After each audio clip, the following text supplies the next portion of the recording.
Hi hello everyone, welcome back to Tara Kannada vlogs. ಯಾರೆಲ್ಲ ನನ್ನ ಚಾನಲ್ನ ಸಬ್ಸ್ಕ್ರೈಬ್ ಮಾಡಿಲ್ಲ, ಫಸ್ಟ್ ಟೈಮ್ ನೋಡ್ತಾ ಇದ್ದೀರಾ, ಪ್ಲೀಸ್ ಸಬ್ಸ್ಕ್ರೈಬ್ ಮಾಡಿ, ವಾಚ್ ಮಾಡಿ. ಇದು ಟ್ರಾವೆಲಿಂಗ್ ವ್ಲಾಗು. ನಾವು ಆ್ಯಕ್ಚುಲಿ 11:30, ಇದು ಫ್ರೈಡೇ ನೈಟು 11:30 ನಾವು ಹೊರಗಡೆ ಹೋಗ್ತಾ ಇದ್ದೀವಿ. ಎಲ್ಲೆಲ್ಲಿ ಹೋಗ್ತಾ ಇದ್ದೀವಿ ಅಂತ ನಿಮ್ಮ ತಮ್ಲೈನ್ ನೋಡಿದ್ರೆ ಗೊತ್ತಾಗಿರುತ್ತೆ. ಸೊ ನಾವು ಹೋಗ್ತಾ ಇದ್ವಿ Dharmasthala side. On the way ನಾವು ಧರ್ಮಸ್ಥಳ ಹೋಗೋವಾಗ ಯಾವೆಲ್ಲ ಪ್ಲೇಸಸ್ನ ಕವರ್ ಮಾಡಿದ್ವಿ ಅಂತ ನಾನು ನಿಮಗೆ ಈ ವಿಡಿಯೋನಲ್ಲಿ ತೋರಿಸ್ತೀನಿ. ಆ್ಯಕ್ಚುಲಿ 2 ನೈಟ್ಸು, ಅಂದರೆ Friday night and Saturday night, Sunday return, 2 nights 1 day, total 3 days. Friday night, Saturday and Sunday night return ಬಂದ್ವಿ ನಾವು. ಸೊ ಓಡ್ತಾ ಇದ್ದೀವಿ. ನಾವು ಹೊರಡೋ ಅಷ್ಟರಲ್ಲಿ ಆಲ್ಮೋಸ್ಟ್ 11:30 ಆಗೋಗಿತ್ತು. ಸೊ ನೋಡಿ, ನಾವು ನಮ್ಮದೇ ಕಾರಲ್ಲಿ ಹೋಗ್ತಾ ಇದ್ದೀವಿ. ಸೊ 11:30ಗೆ ನಾವು ಬಿಟ್ವಿ. ಅಲ್ಲಿಂದ ಬಿಟ್ಟು ನಾವು ಫಸ್ಟು ಬಂದಿದ್ದು ಹೊರನಾಡಿಗೆ. ಸೊ ಹೊರನಾಡು ಅನ್ನಪೂರ್ಣೇಶ್ವರಿ ಟೆಂಪಲ್ ಇದೆ ಹೊರನಾಡಲ್ಲಿ. So around Bangalore to Horanadu ಬಂದು ನಿಮಗೆ 320 ಕಿಲೋಮೀಟರ್ಸ್ ಬರುತ್ತೆ ಆಲ್ಮೋಸ್ಟು. ನಾವು ಮಾರ್ನಿಂಗ್ ಅರೌಂಡ್ ಒಂದು 6 o'clockಗೆ ರೀಚ್ ಆದ್ವಿ. ಇದೇ ಅನ್ನಪೂರ್ಣೇಶ್ವರಿ ಟೆಂಪಲ್ಲು. ಈ ಅನ್ನಪೂರ್ಣೇಶ್ವರಿ ಟೆಂಪಲ್ ಬಂದು ಮಕ್ಕಳಿಗೆ ಅನ್ನಪ್ರಾಸನ ಮಾಡಿಸೋದಕ್ಕೆ ತುಂಬ ಫೇಮಸ್ಸು. ಎಲ್ಲ ಹುಟ್ಟಿದಂಥ ಮಕ್ಕಳಿಗೆ ಮೊದಲನೇ ಸರಿ ಅನ್ನ ತಿನ್ನಿಸ್ಬೇಕಾದ್ರೆ ಮಕ್ಕಳಿಗೆ ಇಲ್ಲಿಗೆ ಬಂದು ಅನ್ನಪ್ರಾಸನ ಮಾಡಿಸ್ಕೊಂಡು ಹೋಗೋ ವಾಡಿಕೆ ಇದೆ. ಸೊ ಅಲ್ಲಿಂದ ಮುಗಿಸ್ಕೊಂಡು ನಾವು ಬಂದಿದ್ದು ಶೃಂಗೇರಿ ಶಾರದಾಂಬಾ ಟೆಂಪಲ್ಲು. ಇದು ಹೊರನಾಡಿಂದ 1.5 hour ರೀಚ್ ಆಗ್ತೀವಿ ನಾವು ಶೃಂಗೇರಿಗೆ. ಇಲ್ಲಿ ವಿದ್ಯಾಶಂಕರ ಟೆಂಪಲ್ಲು ಮತ್ತು ಸರಸ್ವತಿ ಶಾರದಾಂಬಾ ಟೆಂಪಲ್ಗೆ ಫೇಮಸ್ಸು ಈ ಟೆಂಪಲ್ಲು. ಇಲ್ಲೂ ಸಹ ಏನು ವಿಶೇಷ ಅಂದರೆ ಮಕ್ಕಳಿಗೆ, ಅಂದರೆ 5 ವರ್ಷದಿಂದ 3 ವರ್ಷದಿಂದ 6 ವರ್ಷದ ಮಕ್ಕಳವರೆಗೆ ಇಲ್ಲಿ ಅಕ್ಷರಾಭ್ಯಾಸ ಮಾಡಿಸ್ತಾರೆ. ಇದು ಅಷ್ಟೇ, ನಾವು ಮಕ್ಕಳನ್ನ ಸ್ಕೂಲ್ಗೆ ಹಾಕುವಾಗ ಹೆಂಗೆ ಫಸ್ಟ್ ಡೇನಲ್ಲಿ ನಮಗೆ ಅಕ್ಷರಾಭ್ಯಾಸ ಮಾಡಿಸ್ತೀವೋ ಅದೇ ರೀತಿ ಸ್ಕೂಲ್ಗೆ ಹಾಕೋಕ್ಕೆ ಮುಂಚೆ ಮಕ್ಕಳನ್ನ ಕರ್ಕೊಂಡ್ಬಂದು ಇಲ್ಲಿ ಅಕ್ಷರಾಭ್ಯಾಸ ಪೂಜೆನ ಮಾಡಿಸ್ಕೊಂಡು ನಾವು ಟೋಕನ್ ತೊಗೊಂಡ್ರೆ ದೇವಸ್ಥಾನದಲ್ಲಿ ಅಲ್ಲಿ ಮಾಡಿಸ್ಕೊಡ್ತಾರೆ. ಅಪ್ಪ ಅಮ್ಮ ಕೂತ್ಕೊಂಡು ಟ್ರೆಡಿಷ್ನಲ್ ಡ್ರೆಸ್ ಹಾಕ್ಕೊಂಡು ಹೋಗಬೇಕು. ಆಲ್ಮೋಸ್ಟ್ ಸೌತ್ ಇಂಡಿಯನ್ಸ್ ನಮ್ಮ ಟೆಂಪಲ್ಗಳೆಲ್ಲ ಎಲ್ಲ ಕಡೆನೂ ಅಷ್ಟೇ ಸ್ಯಾರಿ ಅಥವಾ ಚೂಡಿದಾರ್ ವಿತ್ ದುಪ್ಪಟ್ಟ ಹಾಕ್ಕೊಂಡು ಹೋಗಬೇಕು.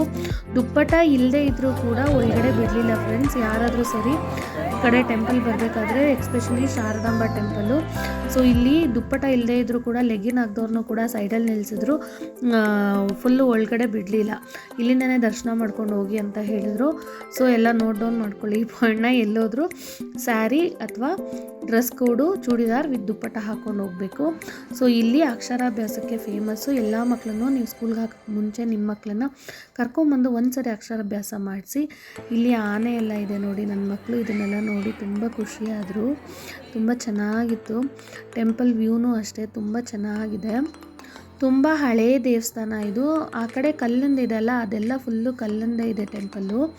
ಸೊ ಇದು ತುಂಬ ಹಳೆಯ ಟೆಂಪಲ್ ಆಗಿರೋದ್ರಿಂದ ಇಲ್ಲಿ ಒಂದು ಶಾರದಾಂಬ, ಇನ್ನೊಂದು ವಿದ್ಯಾಶಂಕರ ಟೆಂಪಲ್ ಇದೆ, ಹಾಗೆ ಮಠ ಕೂಡ ಇದೆ ಇಲ್ಲಿ.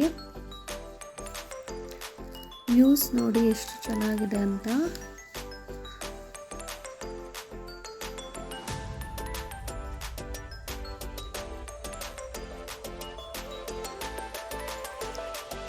ನೆಕ್ಸ್ಟ್ ಇಲ್ಲಿ ಪ್ರಸಾದ ಊಟದ ವ್ಯವಸ್ಥೆ ಕೂಡ ಇದೆ ಇಲ್ಲಿ. ನಿಮಗೆ 12:30ಇಂದ ಅರೌಂಡ್ ಒಂದು 3:30ವರೆಗೂ ಇರುತ್ತೆ ಲಂಚ್ ಊಟದ್ದು. ಇಲ್ಲಿ ಫ್ರೀ ಊಟ, ಅಂದರೆ ಆಲ್ಮೋಸ್ಟ್ ಎಲ್ಲ ಸೌತ್ ಇಂಡಿಯನ್ ಟೆಂಪಲಲ್ಲೂ ಕೂಡ ಊಟ ಸಿಗುತ್ತೆ. ಸೊ ಧರ್ಮಸ್ಥಳ, ಶೃಂಗೇರಿ, ಹೊರನಾಡು ಎಲ್ಲ ಕಡೆ ಇರುತ್ತೆ ಊಟ.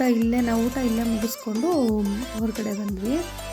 ನೆಕ್ಸ್ಟು ನಾವು ಧರ್ಮಸ್ಥಳದಲ್ಲಿ ಆಲ್ಟ್ ಪ್ಲ್ಯಾನಿಂಗ್ ಮಾಡಿದ್ವಿ. ಸೊ ಇದು ಸಾಟರ್ಡೇ ನೈಟು 6 o'clock ಮೇಲೆ ಆನ್ಲೈನಲ್ಲಿ ರೂಮ್ ಬುಕ್ ಮಾಡ್ಕೊಂಡಿದ್ವಿ. ಇದೇ ಗಾಯತ್ರಿ ಗೆಸ್ಟ್ ಹೌಸು. ಸೊ ಇಲ್ಲಿ ರೂಮ್ ಬುಕ್ ಮಾಡಿಕೊಂಡು ಅಲ್ಲಿ ಫ್ರೆಶ್ ಅಪ್ ಆಗಿ ನನ್ನ ಮಗಳಿಗೆ ಮುಡಿ ಕೊಡಿಸೋದಿತ್ತು. ಸೊ ಇದು finally 3rd time. First Tirupati, 2 time ತಿರುಪತಿನಲ್ಲೇ ಕೊಟ್ವಿ. ಇದು ಧರ್ಮಸ್ಥಳ. ಇಲ್ಲಿ ಫೈನಲಾಗಿ 3rd ಟೈಮು ಮುಡಿ ಕೊಟ್ಬಿಟ್ಟು ಕ್ಲೋಸ್ ಮಾಡಿಬಿಡೋಣ ಅಂತ ಅಂದ್ಕೊಂಡಿದ್ದೀವಿ. ಯೂಶ್ವಲಿ 3 times ಕೊಡ್ತೀವಿ ನಾವು. ಸೊ ಅಲ್ಲಿ ಎಲ್ಲ ಮುಗಿಸ್ಕೊಂಡು ನೆಕ್ಸ್ಟು ಧರ್ಮಸ್ಥಳದಲ್ಲಿ ದರ್ಶನ ಮಾಡ್ಕೊಂಡ್ವಿ. ಧರ್ಮಸ್ಥಳದಲ್ಲಿ ರಿಯಲಿ ಫ್ರೆಂಡ್ಸ್ ತುಂಬ ರಶ್ ಇತ್ತು. ಸಾಟರ್ಡೇ ಆಗಿರೋದ್ರಿಂದ ತುಂಬ ಕ್ರೌಡ್ ಇತ್ತು. ಆ್ಯಂಡ್ ತುಂಬ ಲೈನ್ಸ್ ಮಾಡಿಬಿಟ್ಟಿದ್ದಾರೆ ಇವಾಗ, ತುಂಬ ದೂರದಿಂದ ಬಿಡ್ತಾ ಇದ್ದಾರೆ.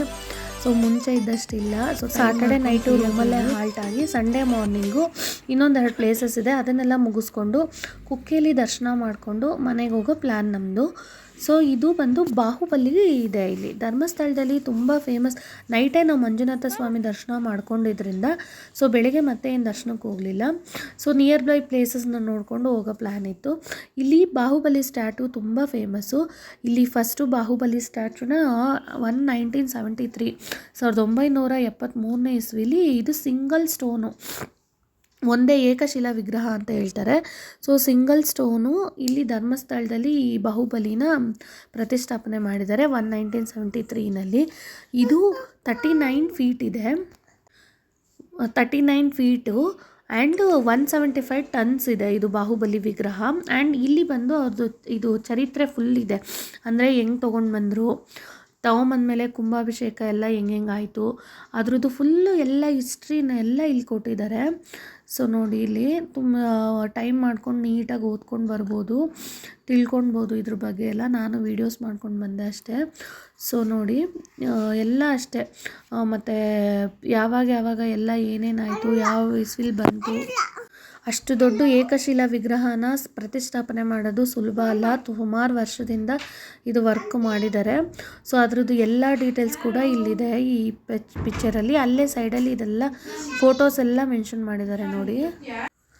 ಮುಂಚೆ ಎಲ್ಲ ಇಲ್ಲಿಗೆ ಬರಬೇಕಾದ್ರೆ ಸ್ಟೆಪ್ಸ್ ಹತ್ಕೊಂಡು ಹೋಗಬೇಕಾಗಿತ್ತು, ಇವಾಗ ಏನಿಲ್ಲ ಫ್ರೆಂಡ್ಸ್, ಕಾರೇ ಹೋಗುತ್ತೆ ಇಲ್ಲಿಗೆ. ಸೊ ನೀವು ಆರಾಮಾಗಿ ಧರ್ಮಸ್ಥಳದಲ್ಲಿ ಆ ಸರ್ಕಲಲ್ಲೇ ಲೆಫ್ಟ್ ಸೈಡಲ್ಲೇ ಇದೆ ಬಾಹುಬಲಿದು. ಸೊ ಆರಾಮಾಗಿ ನೀವು ಕಾರಲ್ಲೇ ಬಂದು ನಿಮ್ಮ ಓನ್ ವೆಹಿಕಲಲ್ಲೇ ನೋಡ್ಬೋದು. ನೋಡಿ ಇದೆಲ್ಲ ಹೆಂಗೆ ಸಾಗಿಸಿದ್ರು ಎಲ್ಲ ಡೀಟೇಲ್ಸ್ ಇದೆ, ಅವ್ರದ್ದು ಹಿಸ್ಟ್ರಿ ಎಲ್ಲ ಕೂಡ ಇಲ್ಲಿ ಕ್ಲಿಯರಾಗಿ ಮೆನ್ಷನ್ ಮಾಡಿದ್ದಾರೆ. ನೆಕ್ಸ್ಟು ನಾವು ಇಲ್ಲಿಂದ ಹೊರಟಿದ್ದು ಇಲ್ಲಿ ಒಂದು ರಾಮ ಮಂದಿರ ಪ್ರತಿಷ್ಠಾಪನೆ ಮಾಡಿದ್ದಾರೆ. ಅಂದರೆ ಇವಾಗ ಈ ಇಯರಲ್ಲಿ ರಾಮ ಮಂದಿರ ಪ್ರತಿಷ್ಠಾಪನೆ ಆಯ್ತಲ್ಲ, ಸೇಮ್ ಇದೇ ಥರ ಡಿಟೋ. ಈ ಟೆಂಪಲ್ ಮಾತ್ರ ತುಂಬ ಚೆನ್ನಾಗಿದೆ, ನಮ್ಗೆ ತುಂಬ ಖುಷಿ ಆಯಿತು. ಇದು on the way around 1-2 kilometres ಇದೆ ಧರ್ಮಸ್ಥಳದಿಂದ. ಸೊ ಇದು ನೋಡಿ ಈ ಥರ ಇಮ್ಯಾಜು ಎಷ್ಟು ಚೆನ್ನಾಗಿದೆ ಗೊತ್ತಾ. ಒಳಗಡೆ ಎಲ್ಲ ದೇವರು ಕೂಡ ಇದೆ, ನಮಗೆ ನವಗ್ರಹ ದೇವರುಗಳು ಅದು ಎಲ್ಲ ಇದೆ, ಗಣೇಶ ಇದೆ, ಶಿವ ಪಾರ್ವತಿ. ಒಳಗಡೆ ವೀಡಿಯೋ ಮಾಡೋಕ್ಕೆ ಬಿಟ್ಟಿಲ್ಲ, ನಾನು ಸುಮ್ಮನೆ ಆದರೂ ಸ್ವಲ್ಪ ವೀಡಿಯೋಸ್ ಮಾಡ್ಕೊಂಡಿದ್ದೀನಿ. ಸ್ಟೆಪ್ಸ್ ಹತ್ಕೊಂಡು ಈಗ ಮೇಲೆ ಹೋಗಬೇಕು. ನೋಡಿ ಇಲ್ಲಿ ಹೋಗ್ತಾ ಇದ್ದೀವಿ. ರಾಮ ಮಂದಿರ ಹೆಂಗಿದೆಯೋ ಆಲ್ಮೋಸ್ಟ್ ಅದೇ ಥರ ಇದೆ ಅಂತ ಹೇಳ್ತಾರೆ. ನಾವು ರಾಮ ಮಂದಿರ ನೋಡಿಲ್ಲ, ನೋಡಿ ಒಳಗಡೆ ಎಷ್ಟು ಚೆನ್ನಾಗಿದೆ ಅಂತ. ಸೊ ಶಿವ ಪಾರ್ವತಿ ಇದೆಲ್ಲ ಇದೆ. ಆ್ಯಂಡ್ ಮೇಲೆ ಬಂದು ನಿಮಗೆ ನವಗ್ರಹಗಳ ದೇವ್ರದ್ದು ಎಲ್ಲ ಇದೆ. ಆ್ಯಂಡ್ ಒನ್ ಮೋರ್ ಏನಂದರೆ, ಈ ದುರ್ಗಾ ಪರಮೇಶ್ವರಿ ಟೈಮಲ್ಲಿ ಎಲ್ಲ ದೇವ್ರ ರೂಪ ಬರುತ್ತಲ್ವ, 9 ದೇವರುಗಳು, ಅದ್ರ ಕುಡಿದು ಆ ದೇವರುಗಳು ಎಲ್ಲ ಅಮೃತಶಿಲೆಯಲ್ಲಿದೆ ಇದರಲ್ಲಿ. ಸೊ ಇದು ಸೈಡ್ ವ್ಯೂಸು, ಹೊರಗಡೆ ನೋಡಿ ಈ ಥರ ಇದೆ, ಫ್ರಂಟಿಂದ ಇಳಿದು ಅದು ಸೈಡು ತುಂಬ ಚೆನ್ನಾಗಿದೆ. ಆ ಕಡೆ ಹೋದರೆ ನೀವು ಒಂದ್ಸರಿ ವಿಸಿಟ್ ಮಾಡ್ಕೊಂಡು ಬನ್ನಿ, ಮರಿಬೇಡಿ. ನೆಕ್ಸ್ಟು ಸೌತಡ್ಕ ಶ್ರೀ ಮಹಾಗಣಪತಿ ದೇವಸ್ಥಾನ. ಈ ದೇವಸ್ಥಾನದಲ್ಲಿ ಏನು ಫೇಮಸ್ಸು ಅಂದರೆ, ನಾವು ಏನೇ ಅರ್ಕೆ ಮಾಡ್ಕೊಂಡು ಬಂದಿದ್ರು ಇಲ್ಲಿ ಮತ್ತೆ ಬಂದು ಅದು ನೆರವೇರಿದ ನಂತರ ಇಲ್ಲಿ ಬಂದು ಗಂಟೆನ ನಾವು ಹಾಕಬೇಕು. ನಮ್ಮ ಶಕ್ತಿ ಅನುಸಾರ ಏನೇನು ನಾವು ಅಂದ್ಕೊಂಡಿರ್ತೀವೋ, ನಮಗೆ ಚಿಕ್ಕದು ದೊಡ್ಡದು ಅಥವಾ ತುಂಬ ದೊಡ್ಡದು ಎಷ್ಟು kg ಬೇಕಾದರೂ ನಾವಿಲ್ಲಿ ಗಂಟೆನ ತೊಗೊಂಡ್ಬಂದು ನಮ್ಮ ಅರ್ಕೆ ಪೂರೈಸಿದ ತಕ್ಷಣ ಹಾಕ್ಬೋದು. ತುಂಬ ಪವರ್ಫುಲ್ಲು. ನಾವು ಸುಮಾರು ಸರಿ ಬಂದು ಹೋಗ್ತೀವಿ ಈ ಕಡೆ ಎಲ್ಲ ಬಂದರೆ. ಸೊ ನೋಡಿ ಎಷ್ಟು ಪ್ಲೇಸಸ್ನ ಕವರ್ ಮಾಡಿದ್ವಿ ನಾವು. ಸೊ ನೀವು ನೀಟಾಗಿ ಪ್ಲ್ಯಾನ್ ಮಾಡ್ಕೊಳ್ಳಿ ಈ ಕಡೆ ಬರೋವಾಗ. ಸೊ ಎಲ್ಲ ಪ್ಲೇಸಸ್ನ ನೋಡಿಕೊಂಡು ಹೋಗ್ಬೋದು.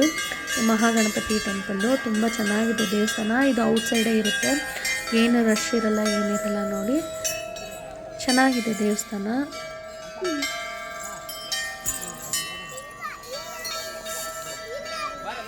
ಸೊ ಇಲ್ಲಿ ಇದು ನೈವೇದ್ಯಕ್ಕೆ ಇದು ಅವಲಕ್ಕಿ ಫೇಮಸ್ಸು. ಇದನ್ನು ಪ್ರಸಾದದ ರೂಪದಲ್ಲೂ ಕೊಡ್ತಾರೆ, 70 ರೂಪೀಸ್ಗೆ ಒಂದು ಬ್ಯಾಗ್ ಕೊಡ್ತಾರೆ. ಸೊ ಇಂಟ್ರೆಸ್ಟ್ ಇದ್ದರೆ ತೊಗೊಳ್ಬೋದು, ತುಂಬ ಚೆನ್ನಾಗಿರುತ್ತೆ ಪ್ರಸಾದ.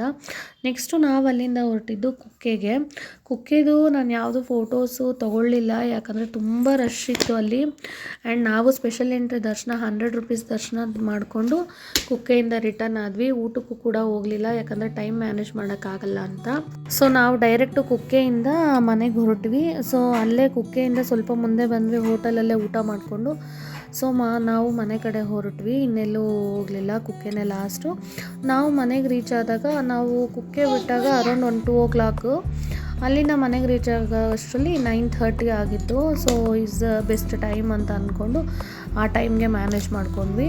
ಸೊ ಯಾರಿಗೆಲ್ಲ ಈ ವಿಡಿಯೋ ಇಷ್ಟ ಆಗಿದ್ರೆ ಲೈಕ್ ಮಾಡಿ, ಶೇರ್ ಮಾಡಿ, ಸಬ್ಸ್ಕ್ರೈಬ್ ಆಗಿ. Thank you for watching.